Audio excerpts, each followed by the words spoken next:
Seja bem-vindo a mais um podcast. Fala, comandante. É você mesmo aí que está com o celular na mão. Muito obrigado pela sua audiência, mas não adianta assistir agora sem se inscrever. Então, além de curtir e compartilhar para outras pessoas conhecer essa história fascinante que nós iremos apresentar, se inscreve para você sempre ser notificado. E muito obrigado a vocês da família TV Metrópole, da região metropolitana e também da região norte, lá na nossa querida Sobral. Eu sou o Wendson Borges, mais conhecido como Sargento Borges. E eu sou o Carlos Moreira. Além de você se inscrever, tocar lá no sininho, né? Aí tem negócio do sininho. Tem uma parada do sininho aí para poder ficar show de bola. E o nosso convidado hoje, mais um aí para a lista enorme que o podcast está sempre apresentando. Enorme, mas com qualidade. Claro. Sim. Tem que ser. Tem diferencial. Agora, e esse não tem estrada, a estrada do homem é longa, viu? É longa porque ele é militar, mas ele também é conhecido como doutor. Né? E é uma pessoa muito entrosada com a tropa. Quando eu falo tropa, é a Corporação Polícia Militar, especialmente, mas não deixando também de lado os nossos irmãos bombeiros militares. E ele está interno na tropa por ser militar. Eu chamo veterano, mas ainda se utiliza muito a nomenclatura da reserva. E ele não está na reserva porque ele está na ativa, porque ele é advogado nosso, da ASPRA, e um dos maiores baluartes do direito na área da auditoria militar e da controladoria aqui do nosso estado de Ceará. Muito obrigado pela sua presença, doutor Sabino Sá. Eu aqui agradeço, né, um convite para participar do podcast Fala Comandante, que já é sucesso. Olha aí, viu? Em todo canto que a gente fala o nome do podcast Fala Comandante, todo mundo diz que já assistiu, que conhece, né? O Carlos aqui lembrou, aperta lá o sininho, né? Que é para receber as notificações, né? Exatamente. Então curte, aperta o sininho, para também fazer parte, né, da família do podcast Comandante. Então, para mim, é um prazer estar aqui com os senhores, né, para falar um pouco da nossa luta, né, da nossa vida. E assim, para mim é um motivo de grande satisfação. Doutor Sabino Sá, gostaria que você se apresentasse como melhor fosse para as pessoas, de forma bem objetiva, conhecer quem é esse cidadão que é militar da força da Corporação Polícia Militar e também é advogado.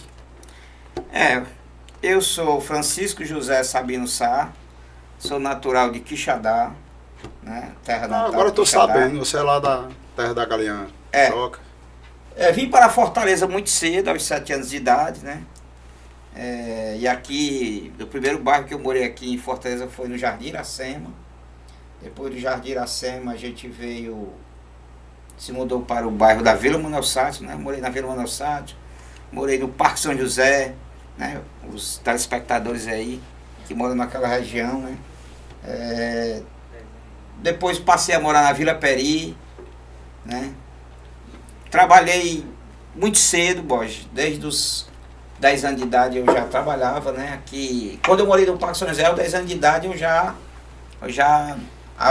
acordava cedo da manhã e eu já fazia um trabalho, né? Qual era o trabalho com 10 anos de idade? Com 10 anos de idade eu morando no Jardim Iracema, para quem conhece tempos atrás, tinha aquelas bombas, né? Bomba de água, né?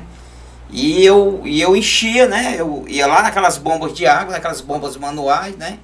E as pessoas me pagavam para me encher os reservatórios dentro das casas, né? Mas tá antigo, viu? Nessa época não tinha encanação em todas as casas, não tinha faltava muita água. Faltava muita água, então em muitas ruas do chafariz. Jardim Iracema... Tipo chafariz. Em muitas ruas do Jardim Iracema existiam aquelas bombas de água na rua, né? E eu cobrava as moedinhas. Fazia a distribuição de água. Eu cobrava as moedinhas, né? Das pessoas para encher os reservatórios, encher pote, encher tina, encher os reservatórios que as pessoas tinham em casa. Carregava o quê? No balde? Carregava no balde. O mano é magro, que é? Carregava de balde em balde. Um a um. E naquela época tinha muita lata, né? Era na lata, né? aquele balde.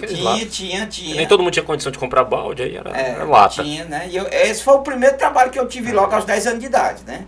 Quando eu saí do Jardim Iracema, eu vim morar na Vila Manuel Sátiro, né? E na Vila Manuel Sátiro tinha uma senhora chamada Dona Maria. Ela tinha um depósito de ovos.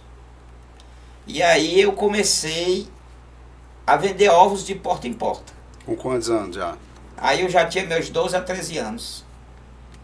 Eu comecei a vender ovos, né? Eu chegava na Dona Maria cedo, né? E pegava lá 2, 3 caixas de ovos e saía vendendo de porta em porta. E com isso eu fui adquirindo uma freguesia muito boa, né? Então eu comecei saindo do depósito com 2 caixas, né? E cheguei a sair com 10 caixas, né? Porque as pessoas acabavam me encomendando, né? Ah, quando vier amanhã tu passa aqui e traz uma caixa de ovo. Fez a carteira de clientes. Aí eu já fiz uma carteira de clientes, né? Já fiz uma carteira de clientes. Inclusive teve um fato muito pitoresco nessa época, né? Que quando eu peguei uma encomenda que eu tinha que levar 10 caixas de ovos, eu tinha que ter arranjado um carro de mão para me levar, né? E eu não conseguia arranjar um carro de mão para me levar 10 caixas de ovos. E mesmo assim eu botei as 10 caixas de ovos e levei sem um carro de... Na mão. Em dado podia momento, tropeçar, né? Porque mas aí foi o que aconteceu. Né? Aí eu tão feliz, né? Porque eu tava com 10 caixas de ovos. Vender tudo de uma vez. Tudo de encomenda. E quando eu ia chegar na rua das encomendas, a rua era uma descida e as calçadas elas eram todas desniveladas, né? E aí veio aquela topada, né? Caramba, rapaz. E aquela topada, né? Rapaz, de 10 caixas de ovos, sobrou 3, mano. Caramba. Mas assim, aquilo ali pra mim foi fantástico porque as mulheres que viram aquela cena, né? E que tinham me encomendado, né? Chegavam aí, rapaz, era ovo trincado, sabe? Eles compravam tudo. O que deu pra aproveitar. O que deu pra juntar ali. Todas as minhas clientes, elas compraram tudo, sabe? E eu chorava, sabe, desesperado, porque eu tinha perdido praticamente 70%. E aí ficou com prejuízo, que ficou logo preocupado para como é que eu vou pagar isso. Eu fiquei devendo 3 caixas de ovo à dona Maria do depósito. Ave Maria. Aí passei um tempo, né, depois de um certo tempo eu fui trabalhar numa horta, né, muito conhecida no Parque São José. Aquelas pessoas que moram no Parque São José devem se lembrar da horta do Baixinho, né, que ficava se eu não me engano, ficava na Comendador Garcia. Eu trabalhava na horta do Baixinho, me levantava às 5 horas da manhã para regar os canteiros de verdura. Com quantos anos já? Aí eu já tinha 15 para 16 anos. Eu passei um bom tempo, né? Me acordava todo dia. 5 horas da manhã. 5 horas da manhã. Estudava que horas? Eu estudava à tarde nessa época, né? Aí passei um bom tempo trabalhando na horta do Baixinho, aguando canteiro de coentro, de salsa, de cebolinha, de couve, né? A gente fazia aguação em todos os canteiros e também quando ele ia aprontar, né, para levar para a Ceasa, né? A gente fazia, a gente embalava, né? Cortava nos canteiros, né? E fazia a preparação para que ele fosse entregar na Ceasa, né? Depois, eu trabalhando ainda na horta do Baixinho, né? Eu fui convidado, né, para ser contínuo no escritório de advocacia e também de contabilidade, né? Dr. João Ricardo, ainda me lembro muito bem dele hoje. Hoje é juiz no Rio Grande do Norte. Se ele estiver nos assistindo, ele vai se lembrar de mim. Dr. João Ricardo era do escritório de contabilidade e ele também era advogado. E aí eu passei a ser contador, eu passei a ser contínuo. Explica para o pessoal o que é o contínuo. O contínuo, isso era 88, 89, né? Eu era responsável para fazer pagamentos, né, em bancos, né? Fazer recolhimento de impostos, né? Eu tinha muito trânsito na Cefaz, né? Para pegar guias, né, de imposto das empresas que o Dr. João Ricardo fazia a contabilidade, né? Então eu fazia muito serviço de banco e serviço junto a órgãos do Estado, especialmente a Cefaz, né? E aí, depois do escritório do Dr. João Ricardo, tinha uma empresa que também era cliente do Dr. João Ricardo, que era a Agpesca, né? Dr. Aguinaldo Pestana, né? E a dona Marta, né, que era filha do Aguinaldo Pestana, ela, de ver o meu trabalho lá com o Dr. João Ricardo, me chamou para me ser contínuo da Agpesca. E aí eu saí do escritório do Dr. João Ricardo e fui trabalhar na Agpesca, que era uma empresa de exportação de pescado, né? Eles tinham barcos, né? Na época tinham barcos de pesca e eles faziam beneficiamento numa empresa que tinha ali ali perto ali do Serviluz, né? E aí eles faziam a exportação. E aí eu cuidava, junto ao Banco do Brasil, das guias de exportação e também fazia serviço de contínuo, né? Para a Aguipesca, né? Saindo da Aguipesca foi o momento que eu completei 18 anos, né? Quando eu fui alistado para o Exército, né? E então em 1990 eu servi o Exército, né? Servi o Exército, entrei para o Exército. Primeiro eu fiz o período básico no 23BC e depois fui destacado para o Colégio Militar de Fortaleza. E lá no Colégio Militar eu fiquei um período, né? Cheguei a engajar, né? Passei um ano, engajei. Foi quando veio o concurso da PM, né? Veio o concurso da PM em 91. Eu já engajado, né? Fiz o concurso da PM, né? Então passei no concurso da PM de 91. Praticamente eu saí do Exército numa sexta-feira e entrei no recrutamento da PM na segunda-feira. Quando você passou na prova, você estava eu ainda era soldado do Exército. Entendi. E aí eu comecei o recrutamento, já tinha sido dispensado para o Exército, ficou pendente a documentação. Tanto que eu passei o recrutamento todinho com a minha documentação pendente. Só no finalzinho do recrutamento, faltando poucos dias para encerrar, né, foi quando eu recebi a documentação de Brasília, dando baixa no Exército, e aí eu terminei o recrutamento, né? Eu sou da turma de 1992, né? A turma que começou o recrutamento do meio do ano de 91, né? E nós passamos a soldado pronto no dia 20 de janeiro de 1992. E aí, então, eu ingresso na polícia em 1992. Qual foi o local do curso de formação da Polícia Militar? No Cefap, né? Cefap. Ali na Bezerra de Menezes, né? O homem é raiz. Lá, para quem conhece lá, né? As baias, né? A gente ralou muito ali nas baias, né? Lama até aqui o pescoço. Conversa é essa? Subia naquele assim? Paredão. Lama? Sim. E aí, Vá, tinha sim. Eram uns postos de lama? Sim, era uns fundos do Cefap tinha um alagadiço, né? E aí quando tinha uns rachas lá, né? Coisa mesmo de recrutamento, né? Coisa que não acontece mais hoje, né? Os recrutamentos hoje são bem mais light, né? Mas antigamente a gente, quando cometia alguma coisinha besta ou outra, botava lá para as baias e saia das baias, tinha que subir aquele paredão, né? Você conhece aquele paredão? Não. Tem lá no... A gente tava todo sujo de lama e tinha que subir um paredão.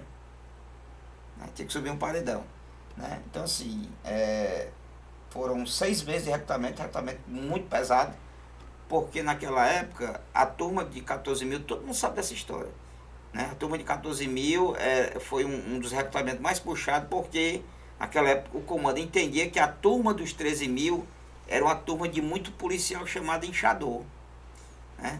Os Olha 13 aí, mil era essa tudo história enxador. nova. Os 13 mil era um ano anterior a de vocês. Era um ano anterior, né? Era uma turma de policiais que, salvo engano, eles vinham do Exército, né? Eram todos reservistas. E aí... não chegaram a nem fazer o concurso. Não, a formação deles parece que foi menos tempo, parece que foi em 3 meses, né? Entendi. E aí, no final, na época, o comando acabou avaliando que a turma dos 13 mil era uma turma de enxadores, né? Então, a turma dos 14 mil sofreu. Sofreu porque a disciplina era dura. A disciplina era muito dura. Entendeu? Então, assim, foram 6 meses realmente muito puxados, né? Mas também 6 meses de aprendizado. Doutor, o que fez o senhor? Na minha vida, eu nunca me arrependi. Não. Fez o senhor entrar na PM? Porque já estava nas Forças Armadas e em algum momento você pensou em desistir já com... Na verdade, o meu desejo era permanecer no Exército, certo? Eu estava engajado e aí aconteceu um fato no Exército que me desgostou. Por quê? Porque eu trabalhava no aprovisionamento e o então Tenente Figueiredo, não sei se ainda é vivo, né? Que era o aprovisionador do Colégio Militar de Fortaleza, ele tinha feito a minha inscrição para me fazer o curso de cabo-intendente, da arma de intendência. É porque é mais entendido, É porque a intendência é responsável pela logística, né? É I com I, né? Não é com E. Não é com E. E aí, entendido. No rancho, né, do colégio, existia o Cabo Francisco. E o Cabo Francisco ele já estava se encaminhando para a reserva. E aí o tenente Figueiredo disse, não, eu vou colocar o recruta Sabino, que era eu, né, o soldado Sabino, para fazer o curso de cabo intendente, que quando o Cabo Francisco for para a reserva, eu engajo ele e ele continua a vida dele no exército. E aí, eu fiquei esperando esse momento de fazer o curso de cabo intendente, que seria no 10º DSUB, que fica ali do Dias Macedo. Ocorre que eu com o enxoval pronto, poucos dias de começar o curso, levei uma rasteira. Levei uma rasteira, né? Foi indicado outro militar, que não era da arma de intendência, era um policial era um militar que trabalhava na oficina, e aí ele foi colocado no meu lugar nesse curso de cabo. E aí depois eu fiquei sabendo que houve meio com uma politicagem, né? Negócio de peixada, né? E aí eu me desgostei, e aí apareceu o concurso da PM, eu fiz, né? Eu já era militar, né? E proporcionalidade, a época a PM ainda não tinha o brilho e o reconhecimento igual às Forças Armadas, ou já estava equiparado? Não, naquela época o Exército ele tinha um brilho maior, né? Predominância, né? Hoje já a gente vê que já são equivalentes, né? Entre aspas, porque o sargento do Exército ganha menos que um soldado da Polícia Militar. Naquela época ganhava mais, né? Hoje não. Hoje a PM, na verdade, a PM hoje ganha mais do que o Exército, né? Se você for comparar um terceiro sargento do Exército e um terceiro sargento da PM, eu acredito que o da PM ganhe mais que o sargento do Exército, né? Então, passei por vários batalhões na PM, né? Logo, quando eu passei a pronto, eu fui para a guarda do 5º Batalhão. Tirei alguns serviços na guarda do 5º Batalhão naquela época, né? Era um serviço também muito melindroso, porque naquela época tinha uns presos, né? Que ficavam no chadeiro do 5º Batalhão. Que tem até hoje, né? É o que tem até hoje, né? E a gente tinha que ter muito cuidado, né, com os presos. E na época os presos ficavam soltos, né? Hoje não, porque antes era mais... Naquela época eles ficavam soltos dentro do 5º Batalhão. Então a gente tinha que ficar observando, né? Às vezes até lá um passava para fumar um cigarro, a gente tinha que olhar se voltava ou não. E aí depois tinha que correr atrás. Depois tinha que correr atrás, né? E aí, depois houve uma troca geral dos policiais que trabalhavam no IPPS, por causa da fuga do tenente Geovaldo, né? Houve a troca de policiais lá do IPPS, e aí eu fui trabalhar no IPPS, porque lá existia uma gratificação, né? Que é a gratificação do interior, que não existe mais hoje, né? A gratificação do interior. Então, fui trabalhar. Passei um tempo trabalhando no IPPS, foi um dos piores locais que eu passei na polícia, né? Porque quem já tirou serviço ali no murão do IPPS, como era conhecido, né? Tirou junto com a Elisiano, não, na época? Não, nessa época... Você é mais antigo do que ele, né? Mas aí eu tirava serviço no murão e, por eu ser recruta na época, eu pegava os piores postos, era o F, o G, os que ficam na parte dos fundos do IPPS. Então, assim, eram postos muito distantes da recepção. Perigoso. Insalubre, né? Tinha muito escorpião, tinha muita lacraia, tinha muito aranha caranguejeira, né? E eu passei um período que eu adoeci muito rápido lá. Porque você pegava o quarto de hora à tarde, você pegava muita quintura, e na madrugada você pegava muito frio. Porque os fundos lá, né, a parte dos fundos, ela acaba sendo uma parte muito fria. Então, na tarde eu pegava um calor muito forte, e na madrugada eu pegava um frio muito intenso, principalmente no inverno, né? Então, assim, eu acabei adoecendo muito, né? E acabei apresentando muitos repousos. Em razão do número de repouso, eu fui apresentado no batalhão de choque, né? Do batalhão de choque também permaneci por muito tempo lá. Aí quer dizer que se você botasse muito a repouso, era pro choque. Era o castigo. Era o castigo. Mas o choque, né, a especializada. A pessoa que me transferiu na época, não vale a pena dizer, achou que ia me fazer um mal, mas na verdade me fez um bem, né? Porque me transferiu para o choque, de um local onde eu realmente não estava me dando com o serviço, né? Estava bem, doente, né? Estava tendo um adoecimento frequente. Fui para o choque, cheguei no choque em 94, né? Saí de lá em 2000, passei esse tempo do choque. Fui do serviço bancário, fui integrante do Fator, né? Foi uma equipe que foi criada, né? Em 94, foi 95, né? Na época tinha muito problema com baile funk, né? E o Fator era um grupo de policiais que foi formado naquela época. E a gente fazia policiamento dos baile funk, né? Porque na época o baile funk dava muito problema, né? Muita briga, né? Muita briga, né? O pessoal depois do baile saía quebrando, saía depredando os imóveis, né? Dava muita guerra de gangues. Naquela época não era facção, era gangue, né? Naquela época não existia facção. Outro tempo bom quando tinha só as gangues, né? Era outro tempo bom, naquela época era só gangue, né? Achava que era ruim porque dava era trabalho. Gangue de um bairro contra a gangue do outro, né? Que o Jucá resolvia. O Jucá resolvia na época, né? O Jucá resolvia, isso há 20 anos atrás, né? E aí, passando praticamente 6 anos no choque, quando foi mais ou menos no ano de 2000, de 99 para 2000, eu estava lá no choque, aí eu fui convidado para trabalhar na delegacia. Foi um período onde a Polícia Civil ela tinha um baixo efetivo, né? Como sempre teve, mas naquela época era bem menos, né? Falava-se que naquela época, em 2000, só existiam em torno de 900 policiais civis, né? 900, 800 muito policiais reduzido. civis. Então, na época, o general Cândido Vargas, né, que era o secretário de Segurança, ele autorizou que policiais militares trabalhassem em delegacias. E aí, na época, eu recebi um convite do delegado Cavalcante, né, que depois se tornou deputado estadual, tirou vários mandatos. E aí, por convite do delegado Cavalcante, eu fui trabalhar na delegacia de roubos e furtos. Mas era da época da Garra das Patrulhas? Sim. Ficou famoso, viu? Na época que também teve um boneco, né, que tornou ele mais famoso ainda. Né? E aí eu fui trabalhar com outros policiais militares, né? Lá as equipes de policiais passaram a ser mistas, né? Eram equipes formadas por policiais civis e militares. E foram 4 anos de muito aprendizado, né?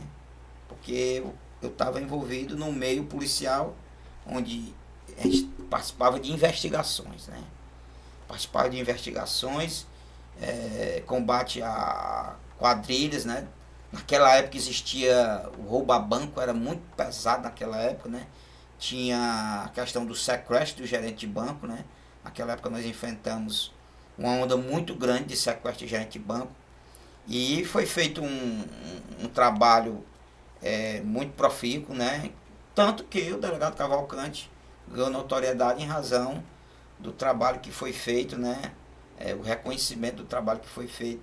Ele ganhou notoriedade e conseguiu se eleger deputado estadual. A época mais votada da história. A época mais votada da história, né? Se eu não me engano, 143 mil votos, se eu não me engano, né?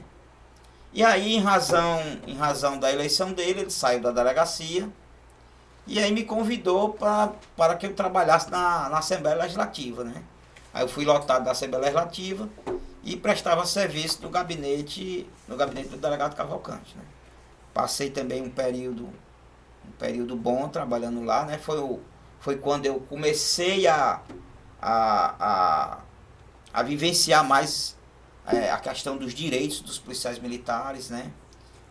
A gente mantinha muito contato com a associação, né? Foi quando eu conheci o Sabino, o Cabo Sabino, quando eu conheci o Pequeiroz, né? E outros integrantes de associações que, naquela época, já em 2000, já lutavam, né? Pelos direitos dos policiais militares, dos bombeiros militares, né?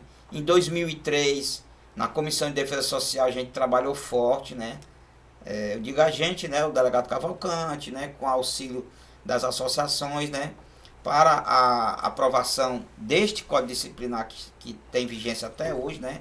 Que não é tão bom, mas é bem melhor do que tinha anteriormente. Ora, estamos em busca, se Deus quiser, do nosso Código de Ética. Naquela época houve a transição do RDPM para o Código Disciplinar, né? Que é a Lei 13407 de 2003. Foi um avanço. E aí, 20 nós tínhamos 120 artigos, Sargento Bosch. Só que a avaliação que tanto o gabinete do delegado Cavalcante fez com as associações que estavam ali na luta pela melhoria dos policiais, dos direitos dos policiais e bombeiros militares, avaliaram que esses 120 artigos, eles tornavam o Código Disciplinar até pior do que o próprio o regulamento disciplinar que existia à época. Na verdade, quando a matéria chegou na Assembleia do Código Disciplinar, ela chegou tornando-se até pior do que o próprio regulamento disciplinar do RDP-MCE. Foi que aí foi feito um esforço, né, pelas associações, então foram apresentadas mais de 100 emendas, né, para modificar o texto que veio do governo. Caramba. E foi uma luta, uma negociação muito pesada e com muita batalha do gabinete do delegado Cavalcante, das associações, da época, né? A CS, Associações do Cabo Soldado, a gente tem que fazer justiça. Na época o Pequeiroz, né? E outros que também estavam lá, né? Que eu não me recordo agora no momento, mas me lembro muito forte do Cabo Sabino e do Pequeiroz. A gente conseguiu alterar 43 artigos. Né? Foi quando o Código Disciplinar ele melhorou em relação ao regulamento disciplinar com essas 43 mudanças. Caramba! E para você ter uma ideia o quanto ainda nós estamos atrasados.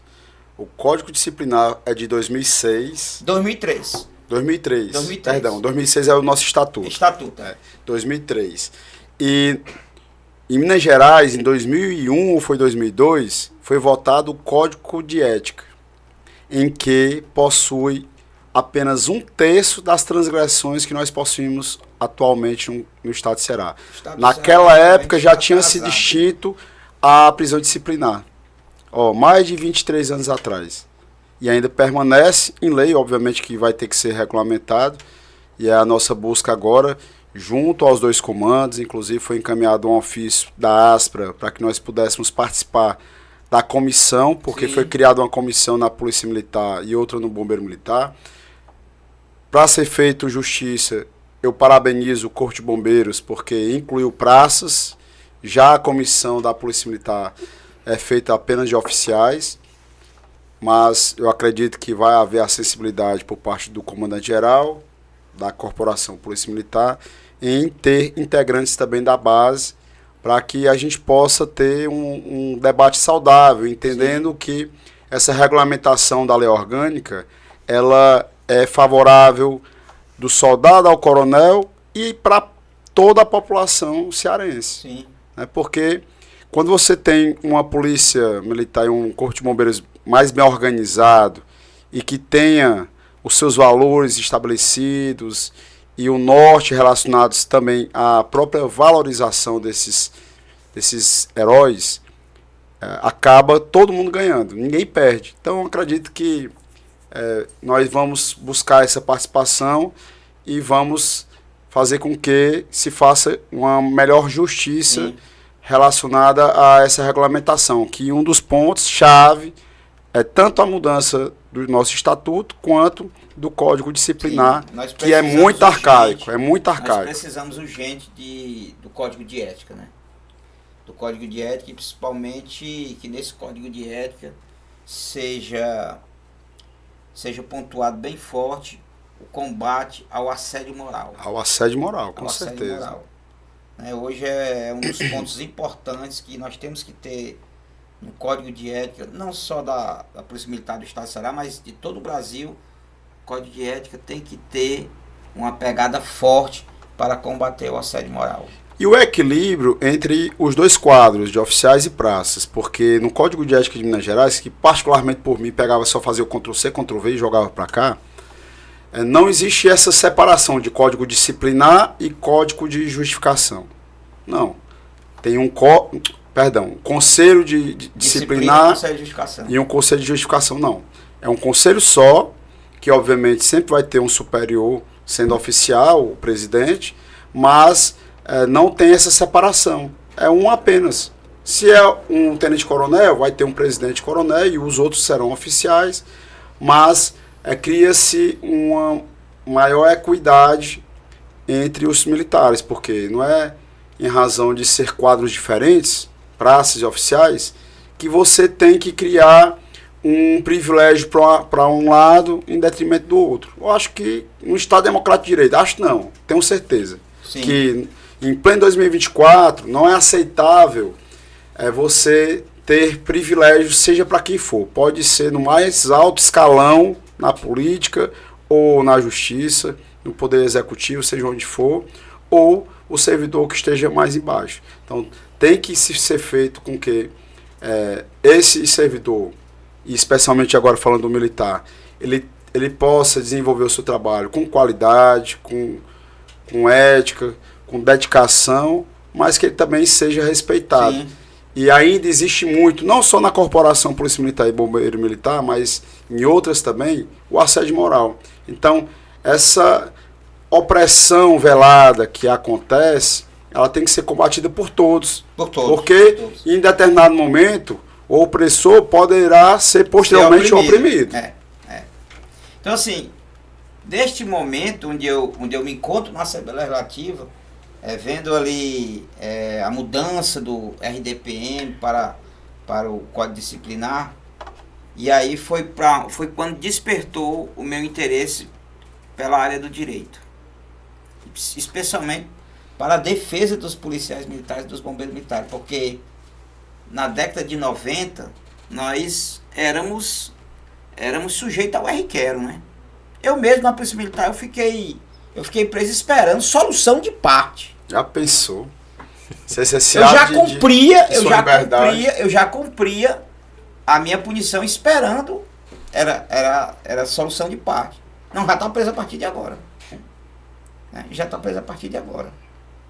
E aí aquilo ali me revoltava demais, né? Foi quando esse período que eu saí para a delegacia, esse período que eu fui para a Assembleia Legislativa, começou a despertar em mim um interesse de fazer o curso de Direito e lutar pelo direito de policiais e bombeiros. Foi um momento de muito aprendizado, né? Sim. Né? Porque eu senti na pele a opressão. Eu senti na pele a opressão quando eu estava na faculdade de Direito. Quando eu precisava ir para a aula, que eu pedia liberação e o comandante dizia: deixa para ir para a sua aula quando você estiver de folga. Serviço é serviço. Eu passei isso também. Então, assim, em razão disso, eu perdi até um semestre da faculdade. Porque teve um período que eu tinha um determinado comandante que ele não me liberava para mim, para minha aula. Entendendo que quando havia a liberação, era o bate-volta, você para a faculdade voltava. Eu era liberado, eu pedia liberação não do serviço, eu pedia liberação, primeiro eu pedia para ficar num posto fixo, né? E eu pedia liberação para mim no horário da aula e terminar a aula e voltar para o posto fixo. Então, graças a Deus eu tive comandantes que me compreendiam e me liberavam, mas infelizmente eu também tive comandantes que não me compreendiam e diziam: olha, você aqui é soldado, é para tirar serviço. Quer ser advogado? Peça para sair, vai ser advogado. Então eles não me liberavam. Então assim, eu senti nos primeiros 10 anos, né, que eu passei na PM, eu senti muita opressão, né? Era o R-Quero, né? Tá preso. O R-Quero seria o quê? O R-Quero é do jeito que o cara quer. Era do jeito que o cara queria. Comandante, superior hierárquico. É do jeito que ele queria, era o R-Quero. Era esperando solução de parte. Você já ficava cumprindo a pena, esperando só publicar para... Não tinha negócio de libelo, nem de fazer defesa, não. E mesmo posteriormente da lei, que já tinha todo esse trâmite relacionado à legítima defesa. Eu estava utilizando aqui a expressão do Código Processual Penal. Mas todo a... Como é que é? A manifestação... Sim. A de defesa... Enfim, o contraditório e ampla defesa. Ainda tinha toda uma possibilidade de envolver. Né? Então eu passei ainda muito por isso. Por que eu digo isso? Porque mesmo depois, eu já na corporação, em determinado lapso temporal, eu respondi 12 termos acusatórios. Sim. E só com o comandante que ele me perseguiu, durante 6 meses eu respondi 5 termos acusatórios. E dentre eles... eu fiquei com permanência disciplinar durante 8 dias. tirando o serviço num destacamento de Independência e ficando lá detido na folga para ficar durante esse período de 8 dias. E o que ocorre? À época, a minha defesa foi plausível, tudo que ele apresentou era injustificável, mas mesmo seguindo toda a regra formal, como é que a pessoa dá a parte e ao julgador na época?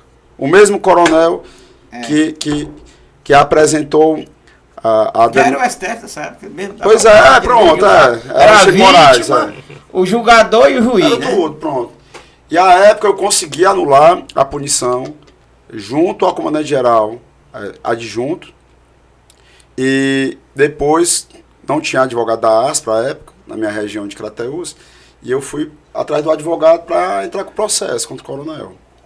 Tanto no aspecto criminal quanto civil. E aí, rapaz, o pessoal tinha receio, né? E aí é muito semelhante à tua história, porque em 2011, quando o Sabino assumiu a presidência da ASPRA, uma das promessas de campanha para a nossa região, além da TV LCD, do Corpo da Guarda, era ter um advogado. Só porque eu tinha que bater a meta de 50 adesões e eu levei 70 em 2 meses. Aí nós iniciamos com o doutorado, como você bem conheceu. Conheço. E nós mostramos a condição e a presença do jurídico onde verdadeiramente se faz justiça. Porque mesmo que exista o papel da lei, se não tiver um defensor para acompanhar, infelizmente iria ser do mesmo jeito do que antecedeu o Código Disciplinar de 2003. Porque o que faz a diferença são pessoas igual a você, que estão ao lado do militar para poder estar garantindo que ele tenha os seus direitos assistidos. Então assim, eu passei de 2004, entrei na faculdade em 2005, né? Me formei no dia 14 de janeiro de 2010, né? Logo depois eu passei na prova da OAB, né? E saí da Polícia Militar pela reforma, né? Fui reformado. O senhor saiu como? Como cabo? Soldado, cabo reformado. Cabo reformado. Então assim, eu desde 2004, 2005, eu botei como meta ser advogado, né? E defender a classe. Né? Defender a classe. Eu nunca passou pela minha cabeça de fazer um concurso para isso ou para aquilo. Entendeu? Meu foco era esse. Meu foco era esse. Meu foco era advogar. Né? Até porque eu, como advogado, para mim, eu me sinto realizado. Eu me sinto realizado, Bosch, porque eu não tenho vergonha de dizer, eu sou de uma família pobre. Né? Da minha família, eu sou o único que tem formação superior. Né? São quantos irmãos? A minha família, o meu pai é do primeiro casamento, né? Meu pai se casou com a minha mãe viúvo, né? E eu sou filho do segundo casamento, né? Eu tenho a minha irmã, Elizabeth, né? Eu tenho um irmão que faleceu, um atropelamento. Então, assim, da segunda família do meu pai, eu sou o único que tem formação. E eu acredito que também da primeira família, onde eu tenho meio irmãos, né? Já com 69 anos, também não tinha ninguém com formação superior. Então, assim, eu me sinto um privilegiado. Sou de uma família onde só eu tenho um curso superior. E não é qualquer curso superior, né? Tem isso também. Então, assim, eu sou o doutor da família. Né? A minha mãe é uma analfabeta funcional. Não tenho vergonha de dizer isso. Ela só sabe ler e escrever. É uma costureira. O meu pai também só sabia ler e escrever e era muito bom nas 4 operações porque era comerciante em Quixadá. Então, assim, eu me sinto um privilegiado dentro de uma família onde as pessoas tinham pouco estudo, né? Eu não conheço meu pai e minha mãe, nunca terminaram o 1º grau, tiveram sempre só o básico ali, sabendo ler e escrever. Então, assim, eu tenho um começo de vida muito sofrida, mas consegui terminar o 1º grau, consegui terminar o 2º grau, consegui passar no concurso da PM, consegui passar num concurso dos Correios, consegui passar num concurso para atendente judiciário em 1998, Só que eu não assumi porque eu tinha que ir para o interior. E eu não queria ir para o interior na época. Eu já estava na PM aqui. Entendeu? No concurso dos Correios, que foi em 94, eu já estava na polícia. Eu não deixei a polícia para ir para os Correios porque eu achei que como policial a profissão era melhor do que ser carteiro. Sem nenhum demérito, os carteiros são profissionais excepcionais e essenciais na nossa sociedade, né? Mas na época eu achei que ser policial era melhor. Então assim, eu tenho toda essa trajetória e hoje, aos 52 anos de idade, eu ser advogado, né? Fazer o que eu gosto e defender a classe a que eu pertenço ainda, né? Para mim é motivo de muito orgulho. Advogado desde 2010? Desde 2012, né? 12. Eu entrei na ASPA em 2011, né? Como estagiário. Pronto, né? Eu ia perguntar, terminou a formação e tem a OAB desde 2012. Um ano anterior a OAB já é 2011, né? A OAB é em 2011. É 2011, é. Aí em 2011 já estava estagiando na ASPA. Já estava estagiando na ASPA, né? Estagiei por 3 meses, né? O presidente da época era o Cabo Sabino. Quem fazia a minha mentoria era o Dr. Messias, né? O Dr. Messias era que avaliava o meu trabalho como estagiário, né? E depois de certos meses, né? O Cabo Sabino chamou o Messias e disse, cadê o Dr. Sabino sair? Dá para trabalhar como advogado ou não dá? O Dr. Messias, rapaz, está aprovado. E aí, a partir de então, né? Eu fui contratado como advogado da ASPA e, graças a Deus, estou até esse momento com a graça de Deus, né? Engraçado, não sabia dessa história. Então, quem validou foi o Dr. Messias e hoje é um grande parceiro seu. Hoje é um grande parceiro meu. Porque naquela época, os advogados que chegavam, eles ficavam atrelados a um advogado mais antigo, né? Os estagiários ficavam atrelados a um advogado mais antigo que ficava ali orientando, né? Monitorando, né? E aí, ao final, ele fazia uma avaliação e dizia se realmente aquele estagiário, né? Porque eu já tinha OAB. Eu era estagiário com OAB. Entendi. Né? Você já estava ali pronto para iniciar. Então, assim, ser pelo menos advogado júnior. Para ser pelo menos advogado júnior. Então, assim, naquela época, quem chegava passava por esse período, né? De estágio e de adaptação, né? Então, entendi. O Messias foi que deu aval, né? Porque você já foi cotado para ser contratado como advogado. Mas... Sim, mas eu tinha que passar por esse período. Eu não fui contratado de imediato, né? Eu tive que passar por uma avaliação. Entendi. E aí eu disse, não tem problema eu ficar como estagiário, não. Mesmo eu tendo a OAB, mas eu não tinha, na época, eu não tinha a prática jurídica, né? Apesar de, na faculdade, eu ter participado de audiências, né? De júris simulados e outras atividades, mas a prática mesmo do dia a dia eu não tinha. Eu vim ter na ASPRA, né? Acabou tornando-se uma escola, né? Sim, é uma escola. A ASPA hoje é a escola do jurídico, a ASPA é uma escola. O estagiário que chegou hoje na ASPA, ele tem que aproveitar o máximo, porque ali é uma grande escola. Hoje nós temos alguns irmãos que são estagiários, irmãos militares, mas eles ainda estão na faculdade. É um estilo diferente. Né? Eles estão lá para ajudar, para buscar conhecimento, mas não está já encaminhado para poder se preparar e já iniciar a carreira como advogado. Ainda vou terminar a faculdade, vou fazer a prova da OAB, né? Mas dá para absorver muito conhecimento. Dá sim, para absorver muito conhecimento, né? Doutor, o senhor acha que a sua profissão, a profissão que o senhor abraçou, escolheu, né, para prosseguir na sua vida, melhorou? O mercado inchou com muito advogado, as faculdades abriram as portas. Na época que o senhor se formou, era uma época bem diferente. Era uma época bem diferente, hoje, né? Hoje o número de faculdades está muito grande, né? O mercado está muito inchado, né? Mas eu acredito ainda que também com o crescimento populacional, né? Ainda existe muito espaço, né? Em muitas áreas também. Né? E a advocacia, ela abre muitas portas, né? Principalmente porta de concurso público, para promotor, para juiz, para defensor público, para delegado de polícia, né? Agora eu vejo mais do que o mercado saturado, que não é só a advocacia, mas outros estados. Saturado em todas as profissões. Mano. É o destaque da qualidade. Sim. Quem é bom, ele se sobressai. Agora quem é medíocre, quem é uma pessoa que acaba não se desenvolvendo e buscando fazer um trabalho de excelência, ele fica para trás. Em qualquer profissão. Em qualquer profissão. Quantos Uberes não são pessoas que têm um AB? Tem vários profissionais em outras atividades liberais que tem sua OAB no bolso, mas não está advogando, porque às vezes também não se identificou, não tem um perfil de buscar fazer um trabalho de maior articulação, ou então às vezes é mais introspectivo. Então, até dentro da advocacia, você tem que ver, não, eu sou mais técnico, então é mais na escrita. Eu sou bom na escrita, mas na hora de verbalizar eu tenho mais dificuldade. Então, dá para você ocupar essa área. O outro já é mais articulado. Mas tem alguns que acabam tendo limitações mútuas, que tem a formação, mas não tem a capacidade de externar o conhecimento.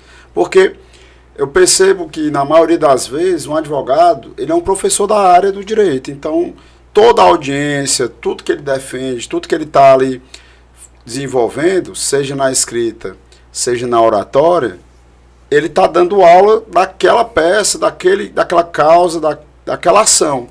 Então, ele tem que demonstrar que tem competência. E, muitas vezes, alguns não vão conseguir. Sim, e é normal. Sim. O mercado, ele realmente absorve aquele profissional que se destaca, né? Então, assim, é focar no trabalho, né? Eu, desde 2005, quando eu foquei em buscar ser advogado, né? Fazer faculdade, ser advogado, defender a classe, tudo eu tracei na minha mente.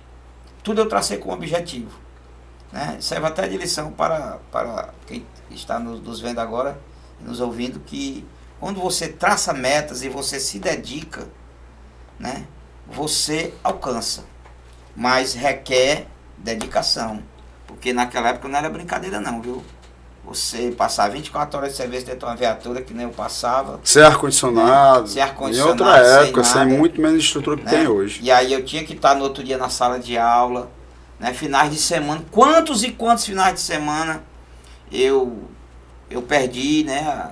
Os seus amigos chamavam para sair, chamavam para beber, mas eu tinha que ficar em casa, porque era o tempo que eu dispunha para fazer o trabalho. Mas já era casado na época, não? Na época eu já era casado, já. E tinha filho? Tinha uma filha. Então, o que ocorre? Você trabalhava, você tinha família para dar atenção, você tinha que estudar, então é muita resiliência e muita disciplina para a pessoa realmente vencer. Não é fácil. Por isso que a maioria fica no meio do caminho. Não é fácil. A maioria fica no meio do caminho. Porque eram tempos difíceis. Foram tempos difíceis. Né? Então, assim, foi muito foco, muita dedicação, muitos finais de semana perdidos, entendeu? Mas, se eu pudesse, Borges, voltar lá para 2005, eu faria tudo do mesmo jeito. Porque valeu a pena, né? Porque valeu a pena, porque hoje eu faço o que eu gosto, né? A advocacia hoje é o meu ganha-pão, né? Não sou um advogado rico, não tenho inveja de advogado rico. Não é aquela mansão que você mora. Não é uma mansão, não. Ele tem uma mansão, tem um carro ali avaliado em R$500 mil. Como é que é isso? Não tem dinheiro. Então, assim... porque o nível da riqueza dele não é relacionado à parte financeira. Mas eu me sinto muito bem e sou muito grato a Deus por eu ter o pouco que eu tenho. Doutor, o senhor foi muito novo. E Borges, e uma coisa que eu sempre tenho em mente, sabe? Eu tenho colegas de faculdade hoje que estão muito ricos na advocacia, né? Mas é aquele advogado que ele, quando vê um cliente, às vezes ele tem que mudar a rota. Ele tem que virar a rua, né? Graças a Deus, não. Os clientes que eu tenho e os clientes que eu atendo, eu não preciso mudar de rua, eu não preciso mudar de telefone, porque eu sempre trabalhei de forma correta e de forma honesta. Doutor, o senhor foi muito novo, relativamente novo para a reserva, enquanto policial militar. Se caso o senhor não tivesse ido para a reserva, teria continuado na polícia e só depois, talvez... Hoje já tinha completado os 30 anos. 30 anos. Não, na verdade eu saí com... O senhor saiu bem jovem. 18 anos, né? E aí eu tinha o tempo do exército, que acabou fechando 20 anos, né? Mas... Eu estava agora indo para a reserva agora. Minha turma já está indo na reserva, né? Porque em 92 fez 30 anos, né? Hoje seria o tenente Tenente Sabino. Tenente Sabino, né? Então, era assim, Sabino? Era Sá, Cabo Sá. Só Sá, né? É, seria o Tenente Sá. Então assim, mas as coisas aconteceram na minha vida do jeito que Deus quis, né?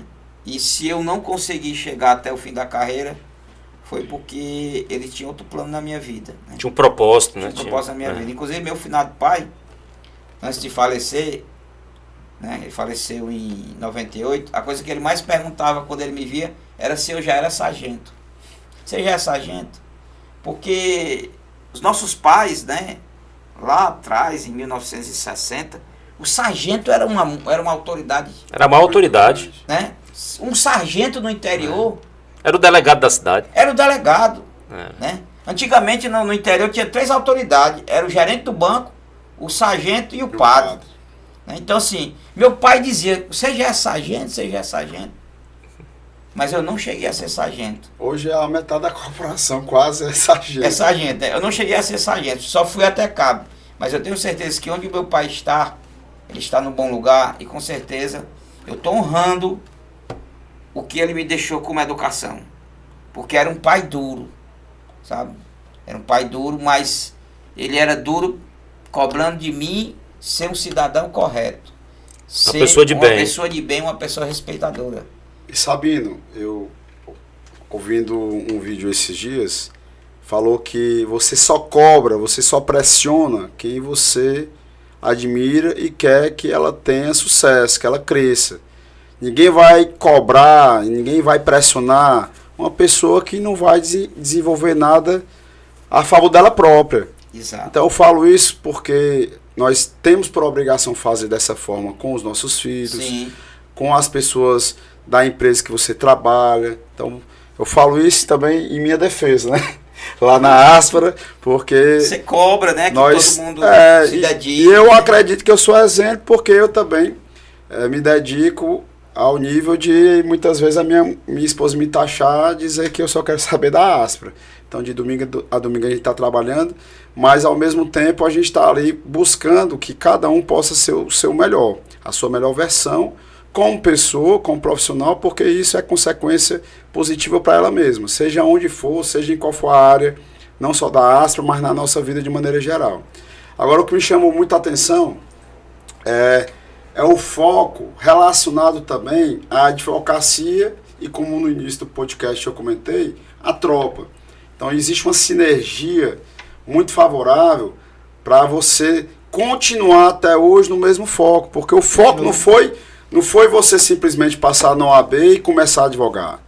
Foi a defesa da categoria. Você também continua no mesmo nicho. Você é uma pessoa nichada dentro da advocacia, onde existe diversas áreas de atuação, mas que você tem o trabalho, não sei como é que é o restante das outras áreas de atuação sua, mas a imensa maioria dos clientes e das suas atividades profissionais é voltada ao militar estadual. Voltada para o militar, voltada para a família, porque eu tenho muitos policiais, Bosch, que hoje mesmo, o sargento, mandou um abraço lá para o sargento Osmar, lá de Viçosa, ligou para mim com a demanda da nora dele.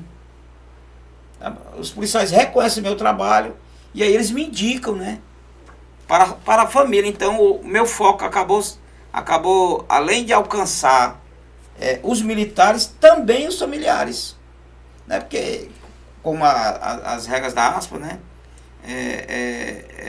abrange a esposa, associado e dependentes. Os filhos associados e dependentes, mas às vezes o policial tem uma nora, às vezes o policial tem uma irmã, né, que está precisando do serviço de advogado, e aí os colegas me indicam, e eu fico muito feliz quando ele, além de ser atendido por mim na Áspera, ele me indica para os familiares dele.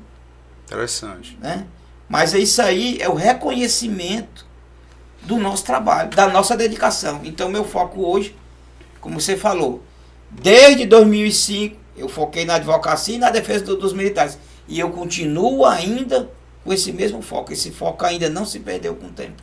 E o massa de tudo isso, trazendo novamente para a área da advocacia, dos profissionais, que nós acabamos comentando que é um mercado difícil, que está saturado, você se destaca porque você se torna especialista.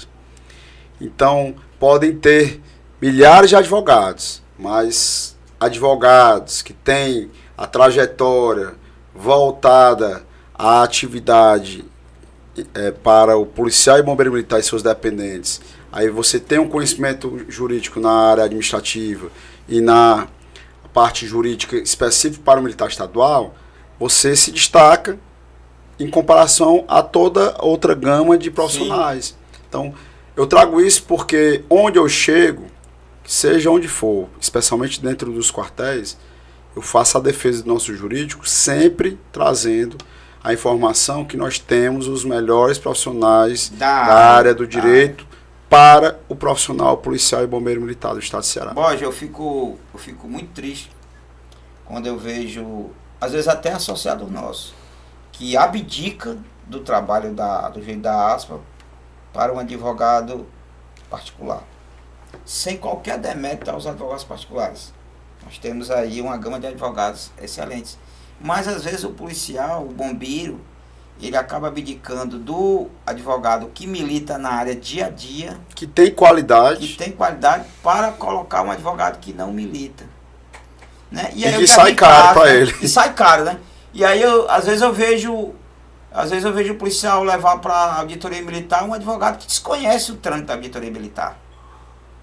Ele chega lá, um alienígena, né? É a mesma coisa que me colocar uma demanda tributária para mim. Se me botarem um processo tributário, para mim, eu sou um alienígena naquela área ali. Então, assim, quando o policial ele abdica do jurídico da associação, né, de advogados que têm experiência, para colocar um advogado particular que não tem vivência naquela área, ele só perde.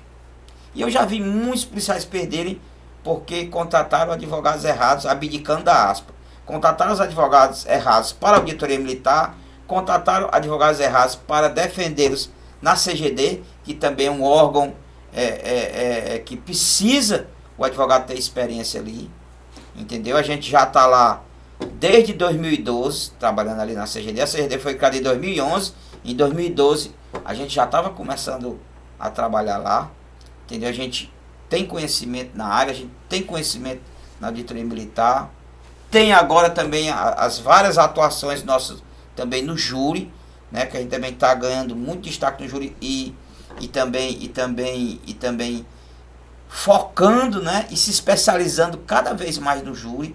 E aí quando o associado ele abdica do jurídico da ASPRA para contratar um advogado que não tem essa vivência que os advogados da ASPRA têm, ele só perde.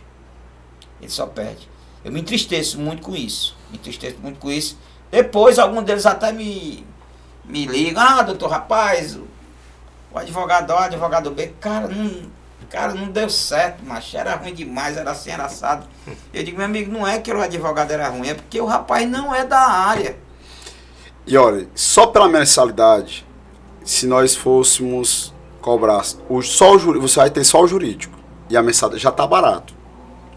O que o associado paga pela mensalidade para ter o jurídico de qualidade que a ASPRA oferece, já está muito em conta. Muito. Aí quando você agrega tantos outros serviços e benefícios, que não são poucos, eu não vou aqui mencionar, porque é na área do lazer, da saúde, e o principal, que muitas vezes as pessoas não lembram, e todo dia nós desenvolvemos esse trabalho, que é o representativo, ele esquece que tudo isso é voltado ao benefício dele e dos seus familiares, e nós estamos sempre buscando que seja de excelência. Sim. Então, às vezes ele vai para determinado escritório, onde além de não ter conhecimento, ele está só pelo dinheiro. Outro advogado, que é normal, ele está atrás do dele. E no nosso caso, nós temos propósito, nós temos a empatia, porque nós podemos nos colocar no lugar do policial militar e bombeiro militar. Tanto nós, na condição de diretores, quanto vários advogados, que é o seu caso, do doutor Pedro, doutor Edilson, doutor Lima também, né? Doutor Arnaldo, que trabalha com a gente, doutor Galdino, dentre outros tantos. E os outros que não são militares ou não foram militares, eles se adaptam, eles absorvem tudo isso. É diferente de um escritório alheio à realidade que nós vivemos. Mas, meu amigo, estão ali apertando, Carlitos. Tá apertando a gente tempo ali. Aqui corre muito rápido, Rapaz, né? É o Ângelus. O Ângelus é o Ângelus. Não é um anjo. Gente da melhor qualidade, viu, Borges? A gente sempre ressalta aqui os nossos fiéis convidados. Vamos também falar da turma que está lá atrás das câmeras, né? Que é importante nesse processo para poder chegar na casa do telespectador. Além de quem está aqui nas câmeras, os outros que fazem a edição. Né? Agradecer, olha, pela primeira vez, ao Isaac, ao Yuri, a Anne, que está lá fazendo as edições. Né? A galera da produção do programa. Que não aparecem, né? A produção do programa. Mas que estão aí trabalhando para fazer... Para acontecer, o podcast da Aspa, o melhor podcast do estado do Ceará. Mano. Olha aí, viu? Muito bom. Quiçá do Brasil. Olha só. Nós estamos caminhando para isso. E aí o seu comando, Carlito, qual é? Meu comando, rapaz, foram tantas palavras aí colocadas pelo doutor. Que tá mais... Pelo doutor Sabino, eu vou escolher aqui o foco, né? O foco que ele tem na... Eu sabia. Eu sabia. Cara, como é que ele sabia? Ora, foi o que eu mais falei. Foi o que ele mais falou, rapaz. Muito obrigado. Caramba. Foco, determinação. Isso. E acima de tudo, amor à classe, né? Mas eu poderia ter ido para qualquer outra área, mas eu estudei e me preparei para defender a classe. Com muita presteza. Com certeza. Então, meu foco, né, já que ele me imitou, mais uma vez, ele tem essa mania. Mais uma vez. Eu vou agora começar o comando para depois passar para você. Então, o meu comando, Sabino Sá, é a resiliência com objetivos claros. Então, você superou muitas adversidades, desde quando você saiu de Quixadá até a Fortaleza e... desenvolveu trabalhos diversos, chegou na corporação e teve as suas dificuldades. Posteriormente teve a paixão e aí você focou na parte de direitos dos militares estaduais, foi fazer a faculdade e aí teve o objetivo alcançado, que é hoje fazer esse trabalho de muita qualidade em defesa dos militares estaduais através da advocacia. Sempre. E qual é o seu comando final, doutor Sabino Sá? Meu comando final é, primeiro de tudo, destacar o nosso amor pela classe policial militar e bombeiro militar. Né? Eu sou advogado, mas não deixei de ser o cabo Sá, né? Cabo reformado. E veterano, né? Veterano. Então, assim, o que eu posso dizer de comando é amor à tropa e amor à defesa dos policiais e dos bombeiros militares. Extraordinário, meu irmão. Muito obrigado mesmo, doutor Sabino Sá, tanto por ter participado conosco no nosso podcast. Eu que agradeço. Mas também agradeço. Por aqui já passaram muitas celebridades. E você é mais uma delas. Mas teve gente bem maior do que eu aqui. Eu me sinto aqui honrado em sentar aqui na mesa onde muitas autoridades, muitas pessoas de grande personalidade já passaram aqui e eu estou aqui agora nesse momento. E agradeço também a você em público pelo serviço prestado de relevância, de muita qualidade aos nossos associados da Aspra. Você é referência na área advocatícia em favor dos militares estaduais. Então, se hoje fôssemos listar os principais advogados do estado de Ceará em favor do policial e bombeiro militar, com certeza você está lá encabeçando entre os primeiros colocados. Muito obrigado por tudo que você faz em nosso favor e muito obrigado a você que está aí até agora nos assistindo através da telinha do celular e também da telona da TV Metrópole. Muito obrigado. Não deixe de curtir, comentar, compartilhar, se inscrever e acionar o sininho das notificações. Do Fala Comandante Podcast. Vai lá no Instagram, no Aspra C Oficial e também nos segue. Não deixe de seguir também Sargento Boy 190. Qual é o teu Instagram, Sá? Dr. Sabino _advogado. Pronto. DR Sabino _advogado. Do Carlos Moreira ele não precisa, que ele é da época da rádio, então ele não sabe o que é essas tecnologias de hoje, não. Muito obrigado, até a próxima. Muito obrigado. Um abraço. Continência e respeito a todos vocês.